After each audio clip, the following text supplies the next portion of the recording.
বাংলাদেশের বামপন্থীরা ভারতের বন্ধু, এটা ফিরোজ ভাইয়ের আন্ডারস্ট্যান্ডিং। সেই জনগণের কথাই উনি আসলে বলছেন, যেই জনগণ আসলে এখানে দীর্ঘ সময় ধরে একটা সাম্প্রদায়িক বিদ্বেষকে ছড়িয়েছে।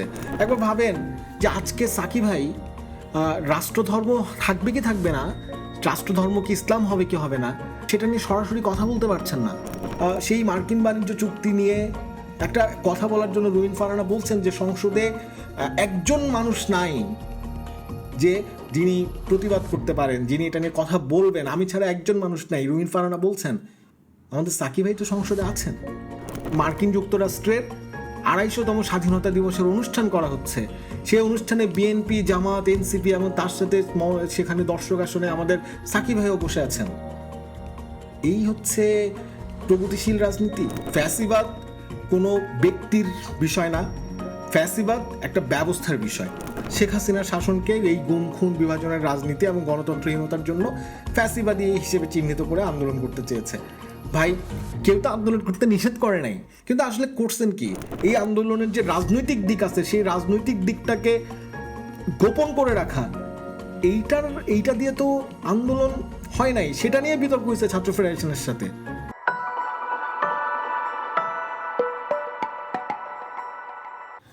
পাবলিক ভয়েস ইনসাইটে স্বাগত। সম্প্রতি জুলাই অভ্যুত্থানের 2 বছর পূর্তি উপলক্ষে প্রথম আলো একটি ক্রোড়পত্র প্রকাশ করেছে এবং সেই ক্রোড়পত্রে অনেকেই লিখেছেন। তার মধ্যে একটা লেখা নিয়ে আসলে অনেক ধরনের আলোচনা, সমালোচনা, তর্ক বিতর্ক সেটা হচ্ছে।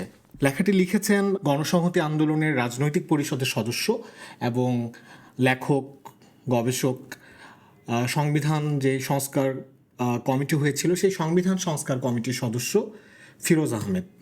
তো এই লেখাটিকে কেন্দ্র করে আসলে অনেক ধরনের তর্ক বিতর্ক, আলোচনা, সমালোচনা সেটি হচ্ছে। তার প্রতিক্রিয়ায় কেউ কেউ সামাজিক যোগাযোগ মাধ্যমে লিখেছেন। প্রথম আলো প্রকাশ করেছে 2টি লেখা। এর বাইরেও বিভিন্ন নিউ মিডিয়াতে বেশ কিছু আলোচনা সমালোচনাও হচ্ছে। এরই মধ্যে ফিরোজ আহমেদ এবং বাকি বিল্লাহ হচ্ছেন ছাত্র ইউনিয়নের সভাপতি ছিলেন, এখন তিনি এনপি এর সদস্য।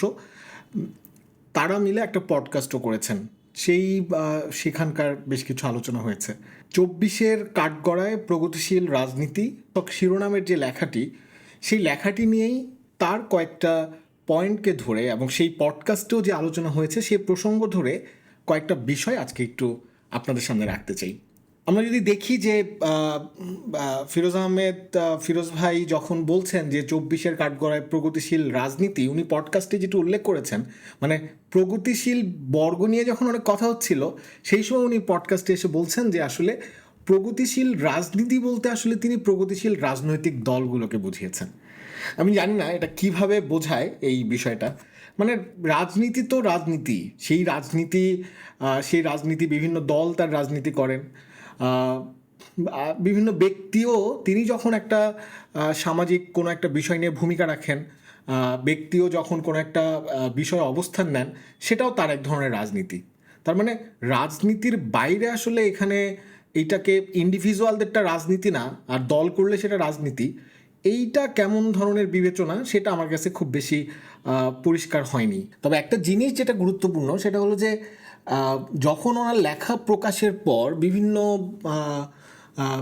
ব্যক্তিরা, যেই ব্যক্তিরা আসলে নানান সামাজিক আন্দোলনে দেশের গত এই স্বৈরাচারী শাসন যে রেজিম, সেই রেজিমের সময়ে নানাভাবে যারা কথা বলেছেন, ভূমিকা রেখেছেন এবং একটা প্রগতিশীল পেরিফেরিতে থেকেই, মানে কোট আনকোট প্রগতিশীল বলছে এই কারণে, মানে প্রগতিশীলতার তো যে প্রত্যেককে আসলে প্রগতিশীল দাবি করে, কিন্তু মূল কথাটা যেটা হচ্ছে যে আসলে উনি প্রধানত প্রগতিশীল রাজনীতির নামে বামপন্থী রাজনৈতিক দলগুলোর ভূমিকা এবং সেই দলগুলোর ভূমিকাকে অনুসন্ধান করার চেষ্টা করেছেন। এবং উনি নিজে লেখা শুরুতেও বলেছেন যে দলগুলো আসলে কোন বিন্দুতে কোন নির্দিষ্ট সীমায় এসে সীমায়িত হলো সেইটার অনুসন্ধান জরুরি। সেই প্রসঙ্গটা ফিরোজ ভাই তিনি তার লেখায় বলেছেন। তো যাই হোক, আমরা এইটা বামপন্থী দলগুলো সম্পর্কে বলেছেন, কিন্তু এটাও বিষয় যে যখনই দেখলাম যে এই ধরনের ইন্ডিভিজুয়াল ব্যক্তিবর্গ তারা যখন এগুলো নিয়ে আলোচনা সেটা যখন করলেন, তার লেখার প্রসঙ্গে যখন প্রতিক্রিয়া দিলেন, তখন তিনি এক ধরনের নিরাপদ বলের মধ্যে গিয়ে তিনি বললেন যে না, তিনি আসলে ব্যক্তিবর্গের কথা বলেন নাই, তিনি আসলে ব্যক্তি হিসেবে যারা ভূমিকা রেখেছেন, আমি কোনো একজন শিক্ষককে আমি দেখেছি যে তিনি বলছেন যে অ্যাক্টিভিস্ট বাম, পার্টিজান বাম, এই ধরনের কিছু তত্ত্বায়নও করা হচ্ছে। তো এইগুলোর প্রেক্ষিতে তখন ফিরোজ ভাইয়া বললেন যে না, আসলে উনি আসলে ব্যক্তিবর্গের কথা বলেন, উনি রাজনৈতিক দলের কথা বলেছেন। যাই হোক, সেইগুলো নিয়ে সেটা একটা দিক। আমরা যদি একটু তার লেখাতে যাই, সেই লেখাটার কয়েকটা পয়েন্ট ধরে আজকে একটু আমরা কথা বলবো। ফিরোজ ভাই তার প্রথম কথায় বলছেন যে আসলে 24-এর আন্দোলনে বামপন্থীদের রাজনৈতিক কর্মসূচি ছিল না, প্রগতিশীল রাজনীতির যে ভূমিকা, সেই ভূমিকা অত্যন্ত নাজুক ছিল, এইরকম করে এক ধরনের কথা বলেছেন। একমাত্র কর্মসূচি হিসেবে তিনি বলেছেন 19 জুলাই গণতন্ত্র মঞ্চ যে কর্মসূচি পালন করেছে সেটিই ছিল প্রগতিশীলদের একমাত্র কর্মসূচি, এবং এই রকম ধরনের বক্তব্য দিয়ে তিনি বলেছেন যে আসলে এইটারই একটা ধারাবাহিকতায় আসলে বাংলাদেশে এই ধরনের একটা যে পরিস্থিতি তৈরি হয়েছে, যে প্রগতিশীলরা তাদের রাজনৈতিক স্টেক নিতে পারে নাই, এবং সেগুলোর কারণে এই যে মব সন্ত্রাস, উগ্রবাদী আগ্রাসন, এগুলো তৈরি হয়েছে। এটা নিয়ে আসলে অনেক কথা হয়েছে, অনেকেই তার জায়গা থেকে কে কী ভূমিকা রেখেছেন সেই ভূমিকাগুলো নিয়ে অনেকেই কথা বলেছেন। সংক্ষেপে যদি একটু আমরা দেখি যে বাংলাদেশে যখন এই কোটা সংস্কার আন্দোলনের বিষয়টা শুরু হয়, এবার 24 সালের কথা আমরা আসবো, 2018 সালের প্রসঙ্গে উনি কিছু কথা বলেছেন, সেগুলোর প্রেক্ষিতে হয়তো কিছু আলোচনা আমাদের আসবে। 2024 সালের প্রসঙ্গটা যদি আমরা দেখি, যে 24-এর কোটা আন্দোলন শুরু হওয়ার পর থেকেই 7ই জুলাই বাম গণতান্ত্রিক জোটের পক্ষ থেকে স্টেটমেন্ট দিয়ে এই আন্দোলনের প্রতি সমর্থন জানানো হয় এবং কোটা ব্যবস্থা সংস্কারের দাবি তোলা হয়। আমি যদি একটু সংক্ষেপে বলি যে কয়েকটা জায়গা, যেমন ধরেন রংপুর, দিনাজপুর, গাইবান্ধা, কুষ্টিয়া, কুড়িগ্রাম, ঝিনাইদহ, নারায়ণগঞ্জ, মৌলভীবাজার, এইরকমভাবে প্রায় সারা দেশে এরকম উল্লেখ করা যাবে অন্তত 20 থেকে 25টা জেলায় যেখানে আসলে বামপন্থীরা আন্দোলনটাকে ইনিশিয়েট করেছে, বামপন্থীরা আন্দোলনটাকে গড়ে তোলার ক্ষেত্রে, আন্দোলনের উদ্যোগ নেওয়ার ক্ষেত্রে তারা ভূমিকা নিয়েছেন। আন্দোলনের প্রায় শুরু থেকেই ঢাকা ইউনিভার্সিটি, জাহাঙ্গীরনগর বিশ্ববিদ্যালয় থেকে শুরু করে এই বিশ্ববিদ্যালয়গুলোতে শুরু থেকেই তারা অংশগ্রহণ করেছে এবং তারা সেই সব জায়গায় একটা ভূমিকা রাখার চেষ্টা করেছে। এখন হ্যাঁ, সেটা একটা প্রশ্ন যে এই আন্দোলনে কেন আসলে এই ছাত্র সংগঠনের নেতাকর্মীরা তারা আসলে সেই আন্দোলনে কেন যুক্ত একদম তার নেতৃত্বদানকারী ভূমিকা আসতে পারেন নাই, সেটা একটা সমালোচনা, সেই সমালোচনাটা হতেই পারে, সেই সমালোচনা নিয়ে কথা হতে পারে। কিন্তু যেটা বলছিলেন যে বামপন্থীদের কোনো রাজনৈতিক কর্মসূচি ছিল না, বামপন্থীদের রাজনৈতিক কর্মসূচি ছিল না, এই কথাটার মধ্যেই এক ধরনের ভ্রান্তি, সেটা লক্ষণীয়। যেমন দেখেন 16ই জুলাই যখন আবু সাইদ হত্যার ঘটনা ঘটল রোকেয়া বিশ্ববিদ্যালয়ে, সেই রোকেয়া বিশ্ববিদ্যালয়ের সেই সময়কার এই আন্দোলনের যে সমন্বয় কমিটি, সে সমন্বয় কমিটির প্রধান সমন্বয়ক ছিলেন সমাজতান্ত্রিক ছাত্রফ্রন্ট রোকেয়া বিশ্ববিদ্যালয় শাখার সভাপতি রীনা মুর্মু। এবং আবু সাইদ হত্যার পর সেদিনই কিন্তু বাম গণতান্ত্রিক জোট ঢাকায় বিক্ষোভ মিছিল সমাবেশ করে এবং পরে বিবৃতি দিয়ে এই ছাত্র হত্যার, আবু সাইদ হত্যা, চট্টগ্রামে ওয়াসিম হত্যা, সায়েন্স ল্যাবে সেদিন একজন মারা গিয়েছিলেন, অর্থাৎ এই যে যারা এখানে নিহত হলেন তাদের এই ছাত্র হত্যার দায় নিয়ে শেখ হাসিনাকে ক্ষমতা থেকে সরে দাঁড়ানোর আহ্বান জানিয়েছিল। একবার ভাবেন যে 16ই জুলাই, তারিখটা 16ই জুলাই, যেই সময় আসলে অন্য কোনো বা রাজনৈতিক দল তো দূরের কথা, এমনকি ছাত্র আন্দোলনের নেতাকর্মীরাও তারাও কিন্তু শেখ হাসিনার পদত্যাগের কথা বা সেই সময় সে আলাপটা আসে নাই। 20 তারিখে বাম গণতান্ত্রিক জোট, ফ্যাসিবাদ বিরোধী বাম মোর্চা, বাংলাদেশ জাসদ এবং জাতীয় গণফ্রন্ট, এই যতগুলো রাজনৈতিক দল, বাংলাদেশের ক্রিয়াশীল যে বামপন্থী রাজনৈতিক শক্তিগুলো আছে, 20 তারিখে তারা সবগুলো দল মিলে, বাম দলসমূহ একসাথে তারা কিন্তু তারা স্টেটমেন্ট দিয়ে, বিবৃতি দিয়ে তারা এই শেখ হাসিনাকে ক্ষমতা থেকে সরে দাঁড়ানোর কথা বলছে। তার মানে এখন 19 তারিখে অবশ্যই গণতন্ত্র মঞ্চের যে কর্মসূচি ছিল সেটা একটা গুরুত্বপূর্ণ কর্মসূচি, কিন্তু 19 তারিখেই একমাত্র কর্মসূচি পালিত হয়েছে এবং সেটাই খুব তাৎপর্যপূর্ণ। মানে এটা কেন, মানে এটার কারণটা কি, সেটা কিন্তু আসলে আমাদের কাছে খুব বেশি স্পষ্ট হয় না।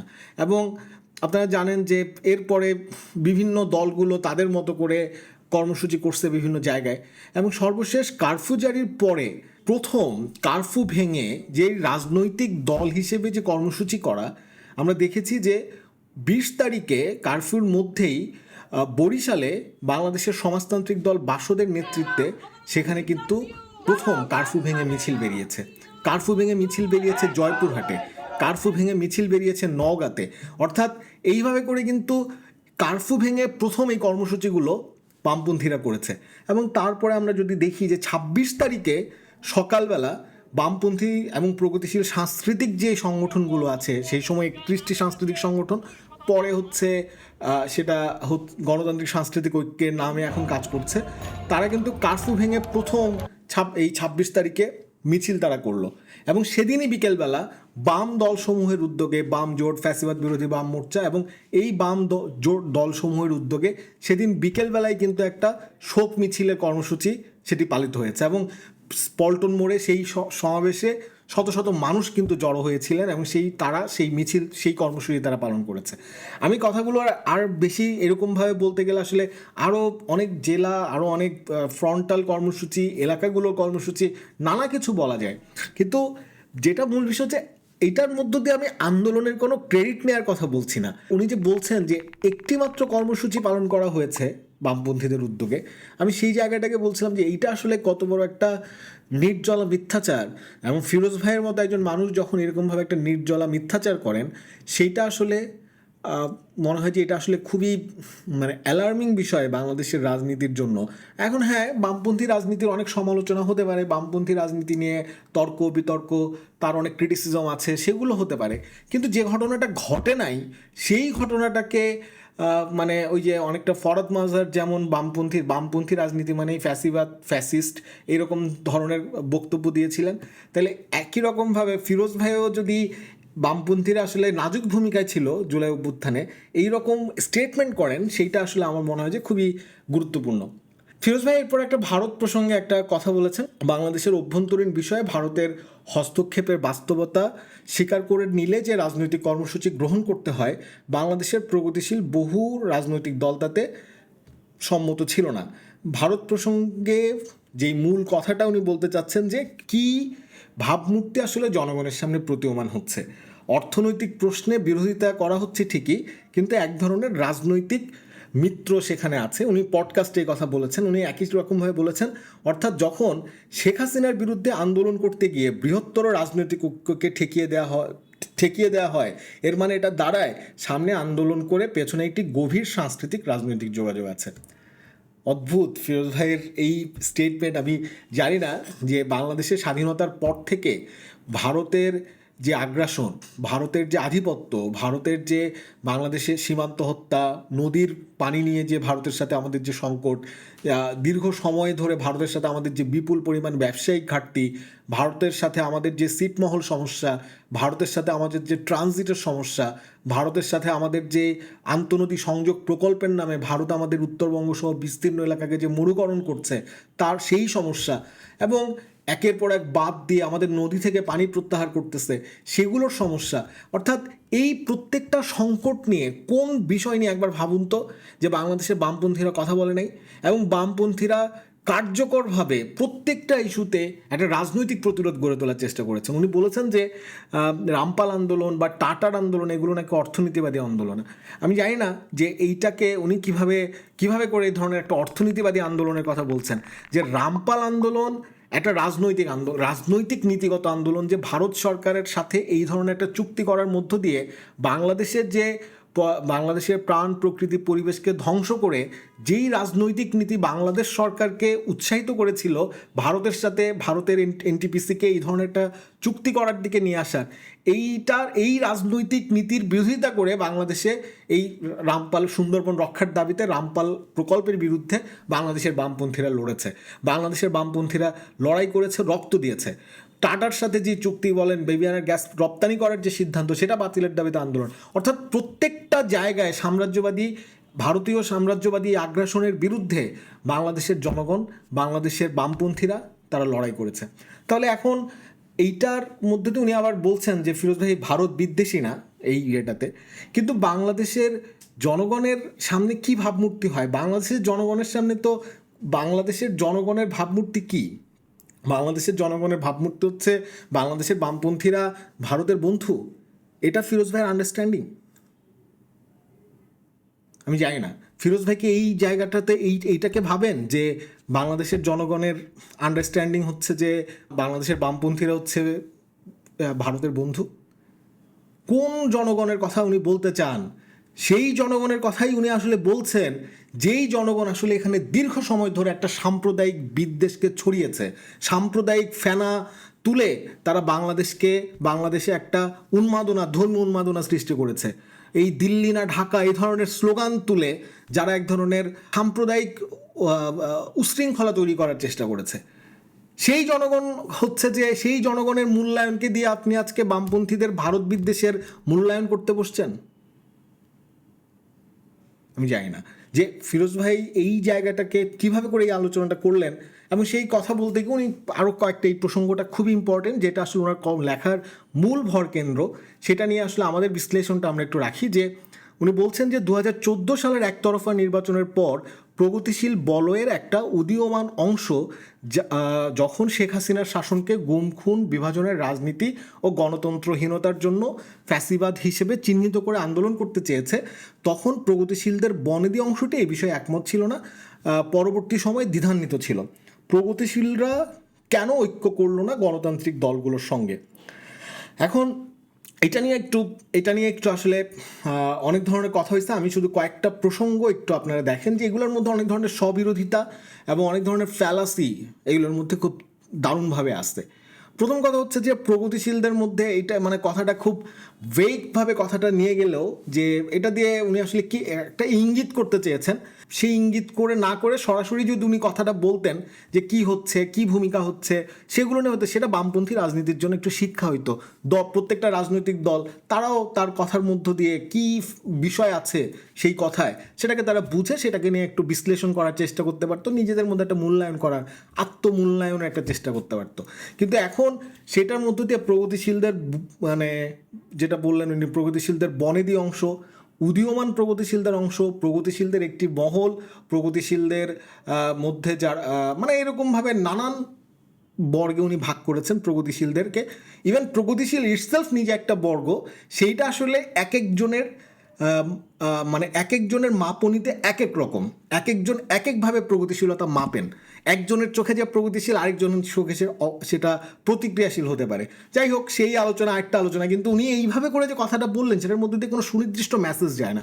আর আমি ধরে নিচ্ছি প্রগতিশীলদের বনেদি অংশ হচ্ছেন 2014 সালে গণসংহতি আন্দোলন। যেহেতু গণসংহতি আন্দোলন, সেটাকে নিয়ে উনি সাকি ভাই সম্পর্কে অনেক ধরনের, উনি পডকাস্টে বিশেষ করে সাকি ভাইকে নিয়ে অনেক ধরনের কথা বলেছেন। সাধারণ ছাত্রদের সাথে ঐক্য প্রসঙ্গে উনি আসলে একটা যুগান্তকারী বিষয় আবিষ্কার করেছেন, সেইটা নিয়ে কথা বলেছেন।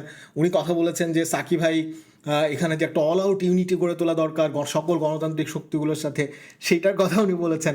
সেটা আমরা সেগুলো নিয়ে আমরা হয়তো একটু আলাপ করব। কিন্তু সংক্ষেপে যদি একটু দেখি, যে প্রথম কথা হচ্ছে যে ফ্যাসিবাদ কোনো ব্যক্তির বিষয় না, ফ্যাসিবাদ একটা ব্যবস্থার বিষয়। এবং ফ্যাসিবাদ শুধুমাত্র সাংস্কৃতিকভাবে ফ্যাসিবাদ হয় না, তাহলে ফ্যাসিবাদের একটা অর্থনৈতিক ভিত্তি থাকে, ফ্যাসিবাদের একটা সাংস্কৃতিক ভিত্তি থাকে, এবং ফ্যাসিবাদ যেই কাঠামো, একটা রাজনৈতিক অর্থনৈতিক ব্যবস্থা, সেটা ফ্যাসিবাদের জন্ম দেয়। এবং আজকের দিনে গোটা দুনিয়া জুড়েই পুঁজিবাদী ব্যবস্থার যে একচেটিয়া ব্যবস্থা এবং সাম্রাজ্যবাদী এই বিশ্ব ব্যবস্থায় প্রত্যেকটা জায়গাতেই, সেটা ভারত বলি, মার্কিন যুক্তরাষ্ট্র বলি, এবং পৃথিবীর দেশে দেশে সেটা প্রত্যেক শাসকরাই ফ্যাসিবাদী প্রবণতা নিয়েই সেটা আছেন। সেটা আরেকটা বিস্তর আলোচনা, সেই আলোচনায় আমি যাচ্ছি না। বাংলাদেশের বামপন্থীরা যেটা চেয়েছিলেন যে এই যে দ্বিদলীয় শাসন, সেই দ্বিদলীয় শাসনের বাইরে একটা বাম গণতান্ত্রিক, উদার গণতান্ত্রিক শক্তিদের সমন্বয়ে একটা রাজনৈতিক শক্তি হিসেবে অ্যাপিয়ার করার জন্য। এবং এটা দীর্ঘ সময় ধরেই, সেটা 11 দল, বাম গণতান্ত্রিক ফ্রন্ট, গণতান্ত্রিক বাম মোর্চা, সিপিবি বাসদের ইউনিটি, বাম গণতান্ত্রিক জোট, প্রত্যেকটা জায়গাতেই এটা চেষ্টা করা হয়েছিল যে এই জায়গাগুলোতে, এই প্ল্যাটফর্মগুলোর মাধ্যমে এই দ্বিদলীয় রাজনীতির বাইরে একটা রাজনৈতিক ধারাকে অ্যাপিয়ার করা, সেটাকে শক্তিশালী করা, সেটাকে দাঁড় করানো। কিন্তু এখন এখানে কথাটা আসছে যে 2014 সালেই উদীয়মান প্রগতিশীলদের দল গণসংহতি আন্দোলন, তারা বলেছেন যে তারা শেখ হাসিনার শাসনকে এই গুম খুন, বিভাজনের রাজনীতি এবং গণতন্ত্রহীনতার জন্য ফ্যাসিবাদী হিসেবে চিহ্নিত করে আন্দোলন করতে চেয়েছে। ভাই, কেউ তো আন্দোলন করতে নিষেধ করে নাই, কিন্তু আসলে করছেন কি? এটা একটু ভাবেন যে 2014 সালে আপনারা যখন বুঝতে পারতেছেন এটা ফ্যাসিবাদ এবং সেই ফ্যাসিবাদের বিরুদ্ধে একটা সর্বাত্মক ঐক্য গড়ে তোলা দরকার, কিন্তু 2018 সালের জুলাই মাসে এসে আপনারা জোট করলেন সিপিবি বাসদ সহ, এই গণতান্ত্রিক বাম মোর্চা আপনারা ছিলেন, সিপিবি বাসদ সহ এসে আপনারা জোট করলেন এবং সেইটা বাম গণতান্ত্রিক জোট হিসেবে অ্যাপিয়ার করলো। তা আপনারা তো সেই জোটে 2018 সালে ছিলেন, শুধু 18 সাল না, আমার ধারণা 2021 বা 22 সাল পর্যন্ত আপনারা এই জোটে ছিলেন, এই জোটে অংশগ্রহণ করছেন। এবং আপনারা যখন এই জোট থেকে বেরোয় গেছেন সেই সময় আপনারা বলছেন যে, বেরোয় যান নাই, আপনারা যখন গণতন্ত্র মঞ্চ করতে গেছেন সেই সময় আপনারা বলছেন যে আপনাদের সদস্যপদ বাতিল না, এটা যেন ডরমেন্ট করে রাখা হয়। তার মানে বাম গণতান্ত্রিক জোটও কিন্তু আপনারা ছাড়েন নাই বা আপনারা সেই ইয়েটা করেন নাই, কিন্তু আপনারা গণতন্ত্র মঞ্চ সেটা করতে গেছেন। তাহলে একবার ভাবেন যে মানে আপনারা যদি বুঝে থাকেন যে 2014 সালে বা আরও স্পেসিফিক করে বললে 2018 সালে আরও স্পষ্টভাবে বুঝছেন, সেই সময় সাকিব ভাই নতুন তত্ত্ব নিয়ে আসছেন। অর্থাৎ গণতান্ত্রিক শক্তি মানে এখানে কারা? গণতান্ত্রিক শক্তি মানে আপনারা চেয়েছেন বিএনপির সাথে আরও একটা ব্রডার ইউনিটি করার মধ্য দিয়ে সেটা করতে। তাহলে এখন বিএনপির সাথে এই ব্রডার ইউনিটি করার বিষয় নিয়ে বাংলাদেশে বামপন্থীদের ভিন্ন অবস্থান ছিল এবং সেটা প্রকাশ্য, যে বিএনপি ইটসেলফ যে এই যে ফ্যাসিবাদী যে ব্যবস্থা, ফ্যাসিবাদী যে এই স্বৈরাচারী কর্তৃত্ববাদী যে শাসন, সেই শাসনের মধ্যে বিএনপি নির্যাতিত হয়েছে, বিএনপির উপর অনেক আক্রমণ আসছে, বিএনপির উপর অনেক কিছু ঘটছে। কিন্তু এইটা তো ঠিক যে আমরা এই দুই দলেরই শাসন পালাক্রমে বাংলাদেশের স্বাধীনতার গত 55 বছরে আমরা এই দুই দলের শাসন পালাক্রমে আমরা দেখেছি।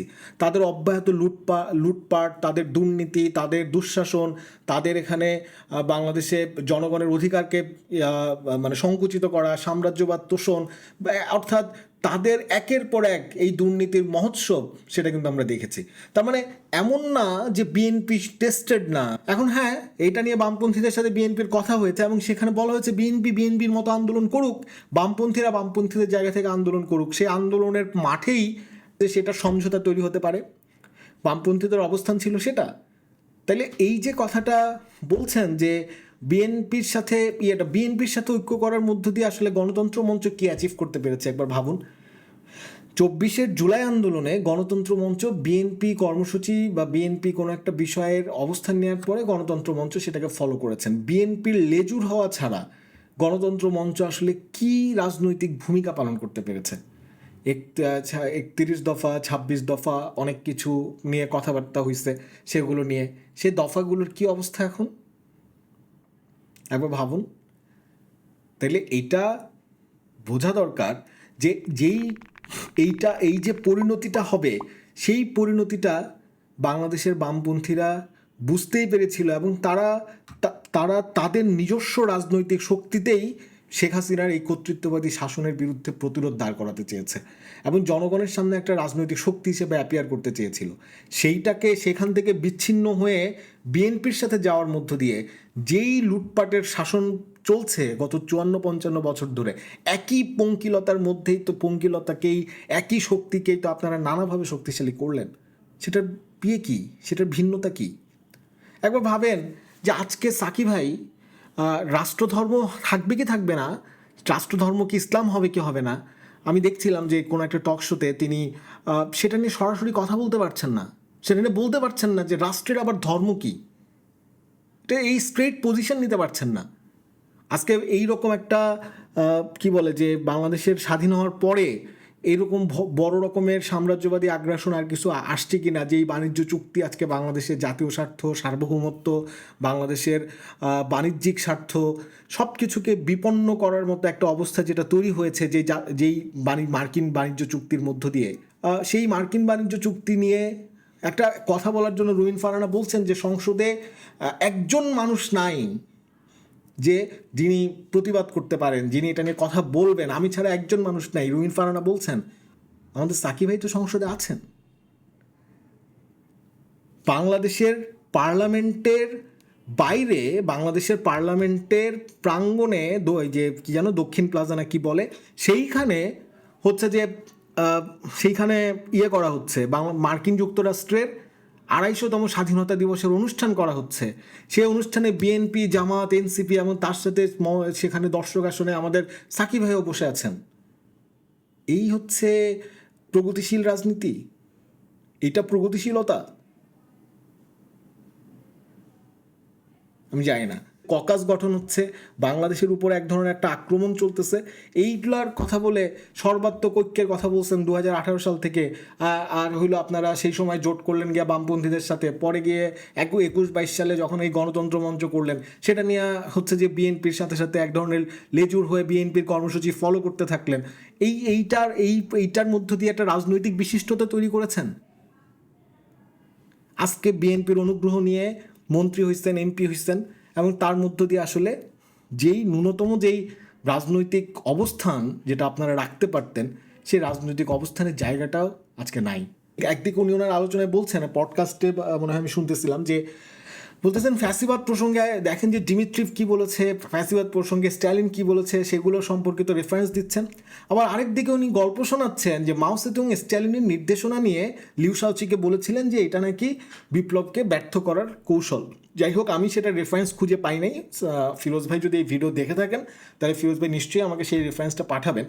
আমি ভাবতেছিলাম যে একদিকে বলতেছেন যে আমাদের প্রাচীনপন্থী বামপন্থী দলগুলোর যে নেতারা, তারা আসলে মানে এই যে concrete solution of A concrete situation, মানে একটা concrete analysis of concrete situation, একটা নির্দিষ্ট সময়ের নির্দিষ্ট বিষয়ের যে বিশ্লেষণ, সেই বিশ্লেষণটা তারা করতে পারেন না। তারা আসলে বুকিশ বিশ্লেষণের মধ্যে থাকেন। বুকিশ মানে মার্কস, লেনিন, স্ট্যালিন, মাও সেতুং, তাদের কোটেশন দিয়ে তিনি বুঝাইতেছেন।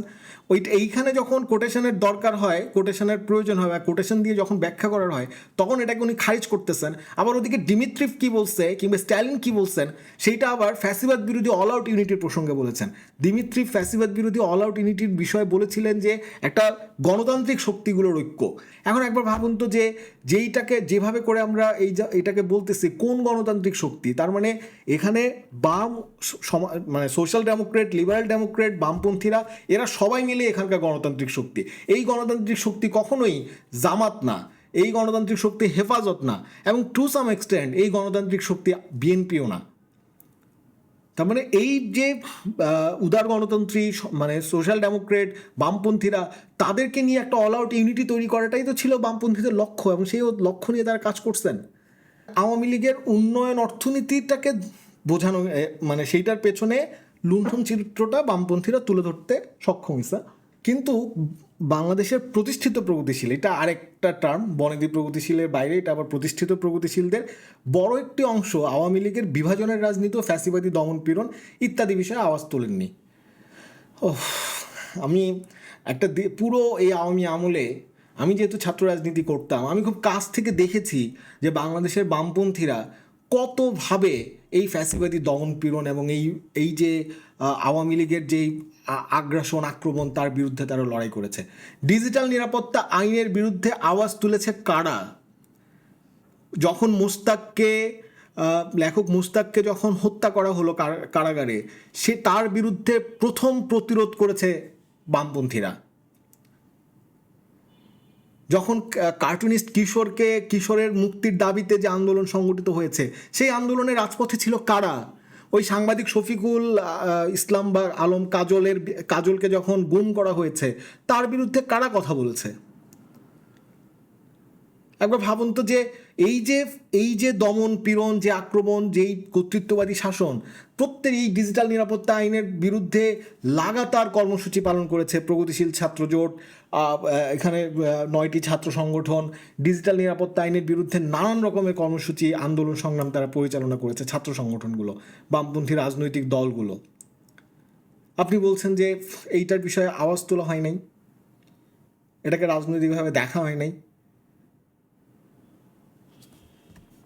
কোটা সংস্কার আন্দোলনে বাংলাদেশে প্রগতিশীল, যে 2018 সালের কোটা সংস্কার আন্দোলনে প্রগতিশীল ছাত্রজোট অংশ নেয়নি, এবং কেউ নাকি বলেছে কোটার আন্দোলন এটা শিবিরের আন্দোলন। এইরকমভাবে আপনাদেরকে ছাত্র ফেডারেশনের ছেলেমেয়েরা বলেছে, আপনি সেভাবে করে বলেছেন আমাদেরকে বা লিখেছেনও। এবার ভাবুন যে সেই সময় আমি প্রগতিশীল ছাত্র জোটের একজন কর্মী। প্রথম কথা হচ্ছে যে এইটা একটা মানে ডাহা মিথ্যা কথা, যে প্রগতিশীল ছাত্র জোট এখানে অংশ নেয়নি। প্রগতিশীল ছাত্র জোট এই কোটা সংস্কার আন্দোলন শুরু হওয়ার পরেই প্রথম সংবাদ সম্মেলন করে এই আন্দোলনে এই কোটা ব্যবস্থা সংস্কারের দাবিকে তারা সমর্থন করে এবং প্রগতিশীল ছাত্র জোট নিজেদের প্রগতিশীল ছাত্র জোটের ব্যানারেই প্রথম মিছিল নিয়ে তারা পুরো ক্যাম্পাস মিছিল করে, সেই সময় রাজু ভাস্কর্যে শিক্ষার্থীদের অবস্থান চলছিল, সেই মিছিলে তারা সেখানে সেই কর্মসূচিতে তারা অংশ নিতে যায়। কিন্তু আমরা দেখি যে সেই কর্মসূচিতে অংশ নিতে যাওয়ার পর সেখানে তাদেরকে বাধা দেওয়া হয়, অনেকটা ধাক্কাধাক্কি করেই তাদেরকে বের করে দেওয়া হয় সেই আন্দোলন থেকে। অর্থাৎ এই যে কথাটা বললেন যে প্রগতিশীল ছাত্রজোট সেখানে অংশ নেয়নি, আমার অনেক সহযোদ্ধারা এখনও বাংলাদেশের রাজনীতিতে আছেন, তাদের নিশ্চয়ই এটা মনে আছে যে প্রগতিশীল ছাত্রজোট মিছিল নিয়ে ওই আন্দোলনে সমর্থন সংহতি জানাতে গিয়েছিল, তাদেরকে ধাক্কা দিয়ে সেখান থেকে বের করে দেওয়া হয়েছিল। এইটা তো ছিল পরিস্থিতি। তার মানে প্রগতিশীল ছাত্র জোটের এটা নিয়ে কোনো দ্বিধা ছিল, বিষয়টা এমন না। এই আন্দোলনটা 2018 সালেই প্রথম না, জাতীয়ভাবে অনেক ব্যাপক হয়েছে। হয়তো আমি যখন জাহাঙ্গীরনগর বিশ্ববিদ্যালয়ের ছাত্র, আমার অনেক বন্ধুরা হয়তো তারাও এখানে আছে, তারাও এটা বলতে পারবে যে আমি যখন জাহাঙ্গীরনগর বিশ্ববিদ্যালয়ের ছাত্র, সেই সময় আমরা দেখেছি যে হঠাৎ একটা পোস্টার দেখলাম যে মুক্তিযোদ্ধা কোটা বাতিল করো মিলে একটা সাধারণ ব্যানার। তা আমাদের একটু ইন্টারেস্টিং লাগলো যে এইরকমভাবে মুক্তিযোদ্ধা কোটা বাতিল করো, এই ধরনের কথাটা কারা বলছে, সেইটা নিয়ে তখন আমরা ওখানকার যারা প্রগতিশীল রাজনৈতিক বামপন্থী রাজনৈতিক নেতাকর্মীরা, সাংস্কৃতিক নেতাকর্মীরা, তারা সবাই মিলে ভাবলাম যে কারা কর্মসূচিটা করে সেটা একটু আমরা ফলো করব। এটা একটা ধারণা ছিল যে এটা শিবির এই ধরনের দাবিকে অর্গানাইজ করে বা শিবির এই ধরনের এটা করে। জাহাঙ্গীরনগর বিশ্ববিদ্যালয় থেকে দীর্ঘদিন ধরে যেহেতু একটা সামাজিক চুক্তির মাধ্যমে সেখানে শিবিরকে নিষিদ্ধ করা হয়েছিল, সেই কারণে আমরা এটা ভাবছিলাম যে এটা শিবিরের কারা সেটা করে সেটা একটু অবজার্ভ করা। নির্দিষ্ট সময়ে যখন আমরা একটু দূর থেকে যখন লক্ষ্য করতেছিলাম, দেখলাম যে দুইজন সেখানে কথাবার্তা বলতেছে, অনেকক্ষণ ধরেই সেখানে আসে, ফোনে কথা বলতেছে। কিন্তু এটা মনে হয় 2007-08 এই সময়ের দিকে, ইন্টারিম ওই সময়কার যেই ফখরুদ্দিন মঈনুদ্দিনের সরকার, সেই সময়টাতে আমরা অনেকক্ষণ ধরে তারা কথা বলছে, কোনো কর্মসূচি আর করতেছে না বা কেউ আসতেছে না। যখন আমরা একটু এগোলাম যে তাদের সাথে কথা বলার জন্য যে তারা কারা বা কীভাবে এই কর্মসূচি করতেছে, তাদেরকে চেনা লাগতেছে না কারা কী জন্য, আমরা একটু আগানোর পরেই তারা দুইজন মানে একদম দৌড়ে জাহাঙ্গীরনগর বিশ্ববিদ্যালয়ের MH হলের ভেতরে ঢুকে তারা পেছন দিয়ে তারা বেরিয়ে গেল। তো এইটা তো ছিল একটা কোটা বা এই মুক্তিযোদ্ধা কোটা, যখন শুধু মুক্তিযোদ্ধা কোটা বাতিলের বিষয় নিয়ে কথা বলা, সেইটার এই কোটা বাতিলের বিষয় নিয়ে আন্দোলনের প্রথম দিকের ঘটনা। একই ঘটনা ঢাকা বিশ্ববিদ্যালয়ে আমি শুনেছি, ঢাকা বিশ্ববিদ্যালয় একই রকমভাবে হয়েছে। তার মানে কোটা বাতিল করার বিষয়টা কিন্তু এটা 2018 সালেই প্রথম আসছে, বিষয়টা এমন না। তাহলে হ্যাঁ, যখন এই কথাটা আসছে তার মানে এইটার মধ্য দিয়ে আসলে এইটাকে একটা কোটা ব্যবস্থার সংস্কার দরকার। এবং মুক্তিযোদ্ধা কোটাকে যখন তৃতীয় প্রজন্ম পর্যন্ত নেওয়া হলো, সেইটার বিরোধিতা বামপন্থীরাও করেছে, বামপন্থী রাজনৈতিক দলগুলো করেছে, ছাত্র সংগঠনগুলো করেছে। এবং এই কোটা ব্যবস্থার সংস্কার এইভাবে করে আসলে এই যে একটা মুক্তিযুদ্ধ বাণিজ্য চলতেছে, সেইটাকে, এই মুক্তিযুদ্ধ বাণিজ্যের বিরুদ্ধে বাংলাদেশের মানুষ, বাংলাদেশের বামপন্থীরা তারা অবস্থান নিয়েছে।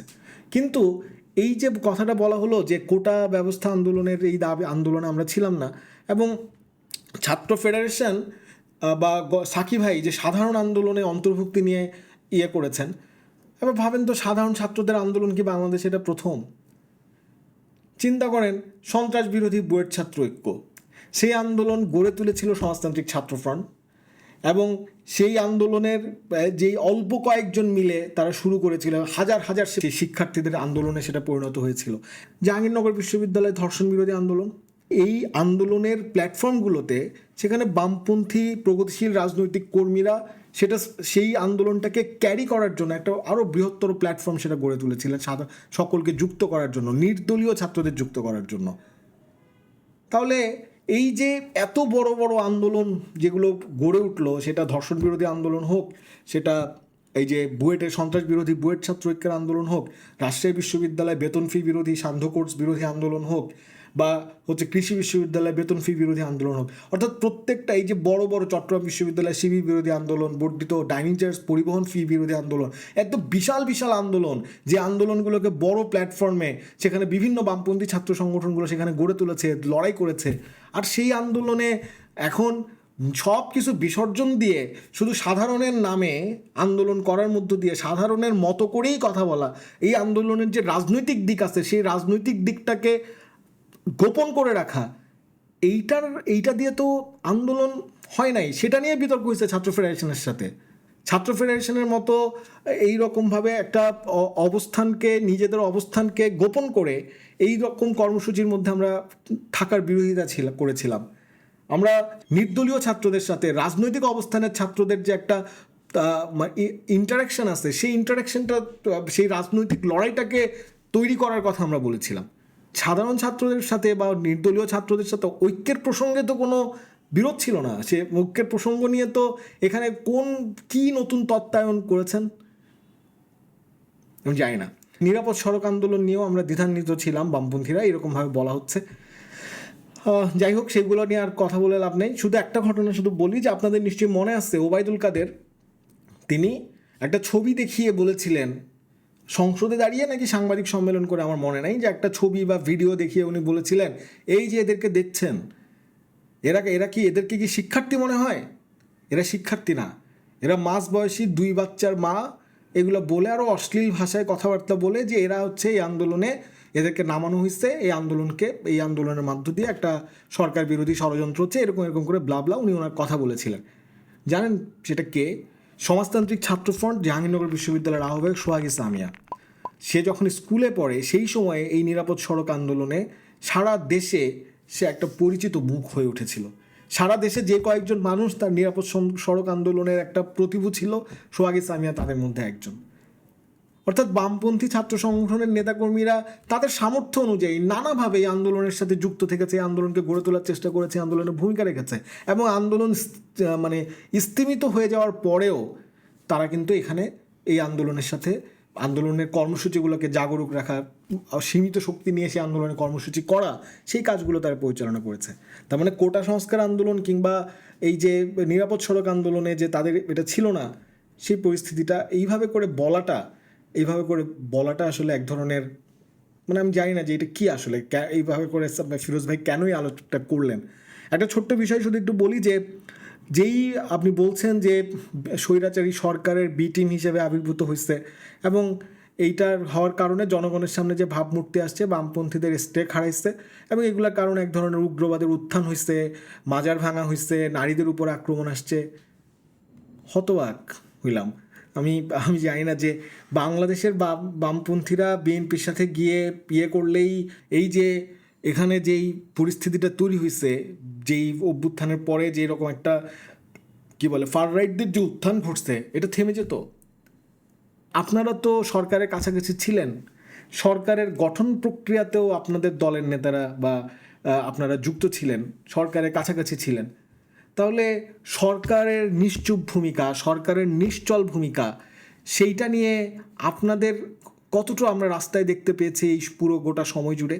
যখনই আপনার এই যে দেখেন যে এই মাজারে আক্রমণ হয়েছে, নারীদের উপর আক্রমণ হয়েছে, বাউলদের উপর আক্রমণ হয়েছে, প্রত্যেকটা বিষয়ে বাংলাদেশের বামপন্থী প্রগতিশীল শক্তিরা নানাভাবে দল, ব্যক্তি, নানান জায়গা থেকে তারা ভূমিকা রেখেছে, তারা প্রতিবাদ করেছে, মানুষের পাশে গিয়ে দাঁড়িয়েছে।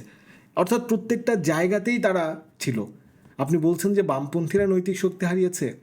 আমি শুধু বলতে চাই যে বাংলাদেশে এই অন্তর্ভুক্তির নামে যারা এই ধরনের মৌলবাদী শক্তিগুলোকে স্পেস তৈরি করে দিয়েছেন, যেই মৌলবাদী শক্তি আসলে একটা ধর্মীয় ফ্যাসিবাদের চিন্তাকেই প্রভোগ করে, এবং সেই ধর্মীয় ফ্যাসিবাদী চিন্তার নানান প্রভাব ফলাফল সেটা আজকে আমরা গোটা সমাজ জুড়ে দেখতেছি।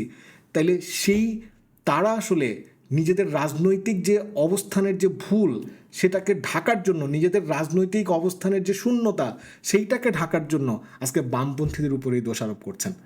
বামপন্থীদের উপরে দোষারোপ করার এই বিষয় নিয়ে মাসুদুং যেমন চমৎকারভাবে বলেছিলেন, red flags oppose to red flags. আজকে প্রগতিশীলতার নাম নিয়ে, প্রগতিশীলতার ভং ধরে আজকে বাংলাদেশের বামপন্থী রাজনীতিকে কালিমালিপ্ত করার একটা ইভিল ইন্টেন্ট নিয়ে এই প্রকল্প হাজির করা হয়েছে, এবং এই উদ্দেশ্য নিয়েই আসলে এইভাবে করে বাংলাদেশের বামপন্থী রাজনীতিকে কালিমালিপ্ত করার চেষ্টা করা হচ্ছে। কিন্তু এটা খুব স্পষ্ট যে আগামী দিনে যে ওই যে বলেছিলাম, বা আপনারাই বলেছিলেন 69-এর পর 71 এসেছে, 69-এর অভ্যুত্থানের মধ্য দিয়ে 24-এর যে আন্দোলন, সেই আন্দোলন জনগণের মধ্যে যে অ্যাসপিরেশন, বৈষম্যহীন বাংলাদেশের যে আকাঙ্ক্ষা তৈরি করেছে, সেই আকাঙ্ক্ষা অবশ্যই বাংলাদেশকে আগামী দিনে একটা সামাজিক মালিকানার ভিত্তিতে সমাজ প্রতিষ্ঠা করা, একটা শোষণহীন সাম্যবাদী সমাজ প্রতিষ্ঠা করার যে লড়াই, সেই লড়াইয়ের দিকেই এগিয়ে নিবে। বাংলাদেশের বামপন্থীরাই সেই লড়াইকে নেতৃত্ব দেবে। দীর্ঘ একটা আলোচনা, সেটা শোনার জন্য আপনাদের সকলকে আবারও ধন্যবাদ জানিয়ে আজকের কথা এখানেই শেষ করছি। সকলকে ধন্যবাদ। পাবলিক ভয়েসের সাথেই থাকুন।